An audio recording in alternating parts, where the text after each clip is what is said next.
जय माता दी। ओम नमो भगवते वासुदेवाय नमः। शर्तिला एकादशी की आप सभी को अनंत और अनंत शुभकामनाएं। मैं हिमलता शर्मा फिर से आपके लिए लेकर आ गई हूँ एक और इन्फॉर्मेटिव वीडियो को एंड तक जरूर देखिएगा, स्किप करके मत देखिएगा। अगर आप मेरे चैनल पर नए हैं तो चैनल को सब्सक्राइब जरूर कीजिएगा, प्रेस कीजिएगा बेल आइकन को, जिससे कि मेरे आने वाले सभी वीडियो के नोटिफिकेशन आपको मिल सके।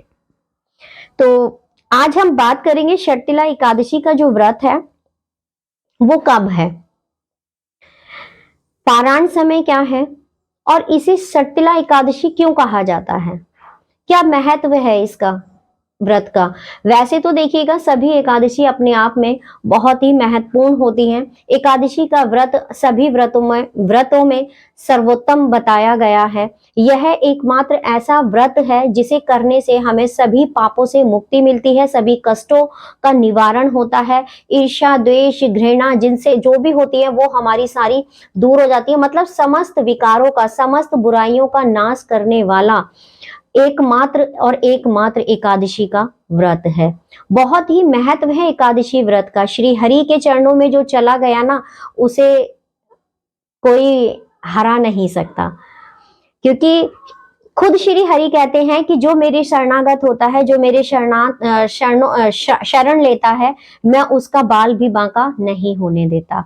एग्जाम्पल है हमारे राजा दक्ष ने जब हवन किया था और उसमें भगवान श्री हरि को नहीं बुलाया, भगवान शिव को नहीं बुलाया था, और दक्ष जो है श्री हरि के श्री चरणों में पहुंच गए थे। तो उन्होंने जो है भगवान के रौद्र रूप से बचने के लिए, भगवान शिव के रौद्र रूप से बचने के लिए राजा दक्ष ने जो है विष्णु भगवान की शरण ले ली थी। तो विष्णु भगवान ने उन्होंने उनकी रक्षा की। क्यों? क्योंकि उन्होंने कहा था कि जो मेरा शरणार्थी बनेगा, जो मेरी शरण में आएगा, उसका रक्षा करना मेरा परम कर्तव्य है। तो उन्होंने भी जो है भगवान शिव के रौद्र रूप से मतलब उनको बचाया था। तो देखिएगा इतना बड़ा एग्जाम्पल मैंने आपको दिया। तो वही है कि जो श्री हरि की मन क्रम वचन से पूजा अर्चना करता है और जो एकादशी का व्रत पूरे नियम और व्रत पारायण से करता है, पूरे नियम क्रम वचन से करता है, उसको जो है अनंत और अनंत शुभ फल की प्राप्ति होती है। बहुत महत्व है सभी एकादशी के व्रत का। तो अपने आप में जो षट तिला जो एकादशी है, इसका संबंध जो है, जैसे कि नाम से ही जाहिर हो रहा है, आप सभी को पता है कि 6 प्रकार से तिलों का इसमें उपयोग करना। षट मतलब 6 और तिला मतलब तिल, मतलब तिल का 6 प्रकार से प्रयोग करना इस माघ के महीने में और एकादशी के व्रत को करने में 6 प्रकार से अगर हम प्रयोग करते हैं तो हमें अनंत और अनंत शुभ फल की प्राप्ति होती है, ऐसा कहा गया है। विधान है, शास्त्रों में वर्णित है, इसीलिए इसे षटतिला एकादशी के नाम से जाना जाता है। कहा जाता है कि माघ के महीने में जो है तिल पानी में डालकर स्नान करना, तिल का हवन करना, तिल का मतलब दान करना, तिल से बनी हुई चीजों का दान करना, और तिल का तर्पण करना, पितरों के तर्पण के लिए भी तिल का सेवन करना, ठीक है, तिल के तेल से उबटन करना, मतलब कोई भी कार्य हो वो तिल से बनी हुई चीजों से ही हो तो अति उत्तम माना गया है। तो जो 6 दान है, वो तिल का 6 प्रकार का जो उपयोग है वो क्या है, मैं सबसे पहले आपको ये बताती हूँ। तो तिल का जो 6 प्रकार से जो उपयोग है वो है दान आपका, स्नान है आपका, तर्पण है आपका, सेवन है आपका, और उपटन है, ठीक है, और आहुति के लिए मतलब यज्ञ अनुष्ठान के लिए बता दिया आपको मैंने। 6 प्रयोग बता दिए। तो आप कोई यज्ञ वगैरह करते हैं तो तिल का प्रयोग करिए। सेवन मतलब खाने में करिएगा। तर्पण जब आप पितरों की पूजा अर्चना कर रहे हैं, जैसे कि अब मौनी अमावस्या आएगी माघ के महीने में, तो तिल का, काले तिल का प्रयोग जरूर कीजिएगा, ठीक है। उसके बाद स्नान, जब आप स्नान कर रहे हैं, एकादशी, षटतिला एकादशी के दिन जो है, मैंने आपको पहले भी अपनी सभी वीडियोस में बताया है कि एकादशी का कोई भी व्रत हो उसमें हमें कभी भी खाली पानी से स्नान नहीं करना है।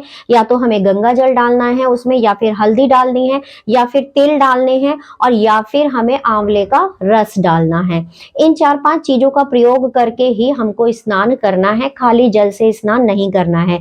तो षटतिला एकादशी है तो आप अपने जल में जो है तिल डाल करके स्नान कीजिएगा।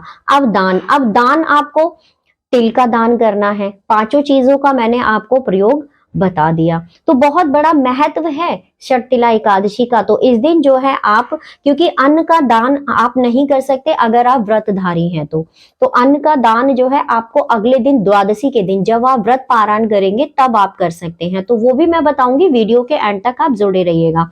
अब हम चलते हैं कि षटतिला एकादशी के दिन जो व्यक्ति निर्जला व्रत रखते हैं, ठीक है, या फलाहार व्रत रखते हैं, ठीक है, फलाहार वालों के लिए भी तिल का प्रयोग मैंने आपको अपनी पहली वीडियो में बताया है कि पूजा अर्चना में आप सफेद तिल का प्रयोग कर सकते हैं। चावल का प्रयोग आपको एकादशी के व्रत में नहीं करना है, ना तो पूजा में, ना खाने में, ना दान में। दान आपको अन्न का दान तो देना ही नहीं है अपने हाथों से। व्रतधारी को अन्न का दान आपको ना देना है और ना ही आपको चावल का प्रयोग, अन्न का प्रयोग पूजा पाठ में आपको, श्री हरि की पूजा पाठ में एकादशी के व्रत आप के दिन आपको नहीं करना है। ये बहुत ही बड़ी इंपॉर्टेंट चीज होती है। अब मैं बताती हूँ कि जो एकादशी का व्रत है वो कब है, 24 जनवरी को है या 25 जनवरी को है। तो देखिएगा, एकादशी का जो व्रत है वो आपका 25 जनवरी को है, लेकिन एकादशी जो तिथि प्रारंभ हो रही है वो हमारी 24 जनवरी को शाम को 7:25 पर लगेगी। और जो इस तिथि का समापन है वो 25 जनवरी को 8:31 पर रात को होगा। तो ऐसे में उदया तिथि जो है हमें 25 जनवरी 2025 को मिल रही है। तो षटतिला एकादशी का जो व्रत है वो हम 25 जनवरी को करेंगे। अब पारायण की बात आती है कि पारायण कब करना है। एकादशी व्रत का जो पारायण है वो आपको अगले दिन सुबह 26 जनवरी को सुबह 7:12 से और सुबह 9:21 तक आपको अपने व्रत का पारायण करना है। पारायण करने के भी कुछ नियम होते हैं, जैसे कि मैंने अपने चैनल पर एक वीडियो अपलोड किया हुआ है जिसमें मैंने बताया हुआ है कि हरिवासर के समय जो है व्रत पारायण नहीं किया जाता है और दोपहर के समय भी व्रत पारायण नहीं किया जाता। तो आप जो है कोशिश कीजिएगा कि इन दो समय में श्री हरि का, अगर एकादशी का व्रत आपने किया है, किसी भी एकादशी का व्रत आप कर रहे हैं, तो जो पारायण का समय है उसी समय में आप अपना व्रत पारायण कीजिएगा, दान आदि दे करके, भगवान विष्णु को भोग आदि लगा करके। आपको दो चीजें क्लियर हो गई। अब मैं बताती हूँ कि इस व्रत को करने से हमें क्या फल मिलता है और व्रत हमें कैसे करना है। तो सुबह जल्दी स्नान आदि से निवृत्त होकर के आपको जो है क्या करना है, सबसे पहले आपको जल्दी उठना है। जल्दी उठ करके स्नान आदि से निवृत्त होकर के ब्रह्म मुहूर्त में उठने का इसमें बहुत बड़ा महत्व बताया हुआ है।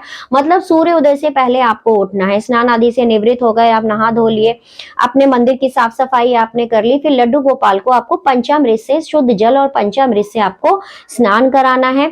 जो भी पूजन सामग्री है आपकी वो आपको एकत्र कर लेनी है। एकत्र करने के एकादशी में सबसे प्रथम, सर्वप्रथम आपको ध्यान रखना है कि तुलसी दल के बिना भगवान श्री हरि की पूजा अधूरी मानी जाती है। तो एकादशी के व्रत की सामग्री मैं अपनी सभी वीडियो में बताती हूँ कि आपको एक दिन पहले एकत्र कर लेनी है, क्योंकि एकादशी को तुलसी दल नहीं तोड़ा जाता।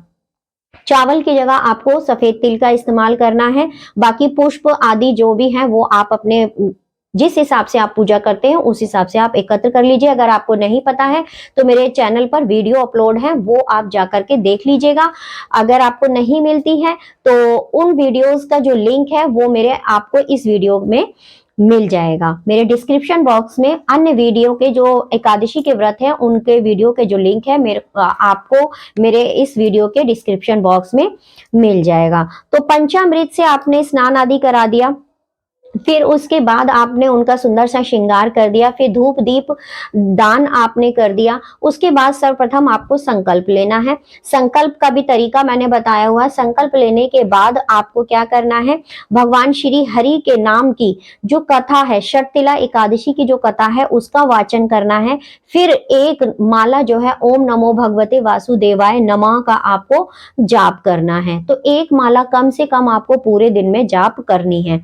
तो इस तरीके से आपको करना है। फिर उसके बाद जाप करने के बाद आपको क्या करना है, तत्पश्चात उसके बाद आपको आरती करनी है श्री हरि की। अब ध्यान रखिएगा कि जब हम भगवान श्री हरि की पूजा अर्चना कर रहे हैं तो माता लक्ष्मी को हमें नहीं भूलना है। तो माता लक्ष्मी की भी आपको आरती और पूजा अर्चना करनी है। एकादशी के दिन श्री हरि और माता लक्ष्मी की पूजा अर्चना करने का विधान है। तो उनको भी आपको नहीं भूलना है। उसके बाद आपने संकल्प ले लिया, अपना स्थान गोत्र वगैरह सब कुछ लेकर के पूजा अर्चना कर ली, आरती कर ली, उसके बाद बारी आती है भोग की। भोग जब आप लगा रहे होते हैं तो ध्यान रखना है आपको अन्न का भोग नहीं लगाना है। या तो आप पंचामृत का भोग लगाइए भगवान श्री हरि को, या फिर फलों का भोग लगाइए, केवल और केवल फलों का। आप ड्राई फ्रूट का भी भोग लगा सकते हैं, अन्न का भोग आपको नहीं लगाना है, क्योंकि जो भोग आप श्री हरि को अर्पित कर रहे हैं वही आपको जो है जैसे आप फलाहार रख रहे हैं तो वही भोजन आपको भी ग्रहण करना है। क्योंकि बिना श्री हरि को भोग लगाए हुए भोजन आप व्रत कर रहे हैं तब भी और व्रत नहीं कर रहे हैं तब भी एकादशी के दिन आपको ग्रहण ही नहीं करना चाहिए। जिनके घर में लड्डू गोपाल है तो उनको तो बिना लड्डू गोपाल को भोग लगाए भोजन करना ही नहीं चाहिए, वो भोग भी अपने भोजन में आपको मिक्स कर देना चाहिए। और ध्यान रखना है कि सात्विक भोजन आपको ग्रहण करना है। 3 दिवसीय जो होता है हमारा एकादशी का जो व्रत होता है 3 दिवसीय होता है। 10वीं तिथि से ही इसकी जो नियम है वो शुरू हो जाते हैं। जैसे कि आपको सूर्य अस्त के बाद 10वीं तिथि को भोजन नहीं करना है, और ब्रह्मचार्य धर्म का पालन आपको 10वीं तिथि, एकादशी तिथि और द्वादशी तिथि को भी करना है। 10वीं तिथि और एकादशी तिथि को आपको चावल नहीं खाने हैं, चावल नहीं खाने हैं, चावल का त्याग करना है। वहीं आप जब द्वादशी तिथि पर व्रत पारायण करेंगे तो भगवान श्री हरि को आप खीर का भोग लगा सकते हैं। मतलब चावल की खिचड़ी बनाइएगा या खीर बनाइएगा, जो भी बनाए वो आप चावल का बनाएं और भगवान श्री हरि को अर्पित करके फिर आपको जो है अपना व्रत पारायण करना है। ध्यान रखना है कि हरिवासर के समय आपको व्रत पारायण आपको नहीं करना है। तो जब आप व्रत पारायण करेंगे तो उससे पहले जब आपने भोग आदि लगा दिया तो जो भी आपका सामर्थ्य हो, जैसे गुड़ हो गया, चावल हो गया, तो आपको इतना दान देना है किसी भी नीडिड पर्सन को, या मंदिर में आप दान देकर आते हैं कि उसका एक समय का भोजन तो बन सके उसके परिवार के लिए, या फिर उसका एक समय का पेट भर सके, इतना दान आपको देना है। दान देते वक्त आपको ध्यान रखना है कि बिना दक्षिणा के आपको दान नहीं देना है। द्वादशी तिथि पर दान दे करके भगवान श्री हरि को चावल की बनी हुई चीजों का भोग लगा करके ही आपको अपना व्रत पारायण करना है। और जब आप दान दे रहे हैं तो उसमें तुलसी दल जरूर होना चाहिए। भगवान श्री हरि को जब आप भोग लगा रहे हैं तो बिना तुलसी दल के वो भोग जो है उनको समर्पित मत कीजिएगा। अगर आप ऐसा करते हैं तो वो भोग उनको मतलब ग्रहण नहीं करते हैं उस भोग को। तो यही चीज आपको ध्यान रखनी है। दूसरा देखिएगा, आपको ध्यान रखना है कि एकादशी व्रत में जो है रात्रि जागरण का बहुत बड़ा विधान है। तो इस समय किसी की निंदा चुगली आपको नहीं करनी है, निंदा चुगली नहीं करनी है। और एकादशी के व्रत में जो है रात्रि के समय जागने का विधान है। तो अगर आप रात्रि का जागरण नहीं कर सकते हैं, भगवान के नाम का सुमिरन नहीं कर सकते हैं, तो आप एक अखंड दीपक जला करके अपने मंदिर में रखिएगा, जो आपका साक्षी बनकर जलता रहेगा। प्रयास कीजिएगा कि रात्रि 12 बजे तक तो आप जागरण कर ही सके, मतलब जाग ही सके, ऐसा प्रयास आप करिएगा। उसके बाद अगर आपकी नींद लग जाती है, आंख लग जाती है आपकी, तो जिसका क्या है कि वो दीपक जो है आपका साक्षी बनकर जलता रहेगा। अगले दिन सुबह स्नान आदि से निवृत्त होकर के जिस तरह आपने इस एकादशी के व्रत के दिन जो है लड्डू गोपाल की सेवा की थी, ऐसे ही अगले दिन भी शुद्ध जल और आपको पंचामृत से स्नान करा करके और आपको जो है पूजा अर्चना करनी है, दान आदि दे करके। अब व्रत पारायण के लिए अगर आप चावल आदि नहीं बना पा रहे हैं तो चावल से बनी हुई चीज कोई भी भगवान श्री हरि को रख दीजिएगा। और वरना पंचामृत से आपको क्या करना है, पंचामृत, जिस पंचामृत से आपने नहलाया है श्री हरि को, वो पंचामृत आपको अपने हाथ पे लेना है, उसमें एक तुलसी दल रखना है और एक अक्षत का दाना रखना है, और वो आपको निगल लेना है। तुलसी दल को कभी चबाया नहीं जाता। तो इस तरीके से आपको अपना व्रत पारायण करना है। तो किसी भी नीडेड पर्सन को, आपका सामर्थ्य है तो आप अपने घर में बुला करके किसी भी साधु को या किसी भी मान पक्ष को अपने घर में बुला करके भोजन आदि कराकर भी आप अपना व्रत पारायण कर सकते हैं। मतलब दान आदि का बहुत बड़ा महत्व है। तो ध्यान रखिएगा, षट तिला एकादशी है तो आपको जो है तिल से बनी हुई चीजों का दान अवश्य करना है। तिल से बनी हुई चीजों का दान अवश्य करना है। हो सके तो आप एक छोटा सा हवन कर लीजिएगा, छोटा सा जो उपला होता है जिसे हम अग्यारी बोलते हैं, आप उससे भी जो है ओम नमो भगवते वासुदेवाय नमः का जाप कर करके आप उसमें 9, 7, 11, 21, 51 आहुति आप छोड़ सकते हैं।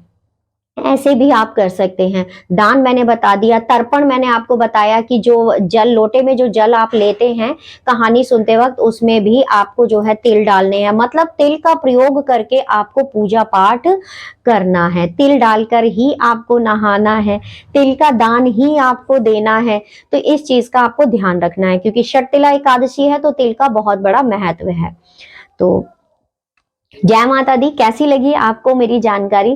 तो जानकारी को ज्यादा से ज्यादा शेयर कीजिएगा, वीडियो को ज्यादा से ज्यादा शेयर कीजिएगा, जिससे कि ये जानकारी अन्य लोगों तक भी पहुंच सके। मिलती हूँ फिर मैं आपसे ऐसी ही एक और इंफॉर्मेटिव वीडियो में। तो हर हर महादेव। ओम नमो भगवते वासुदेवाय नमः।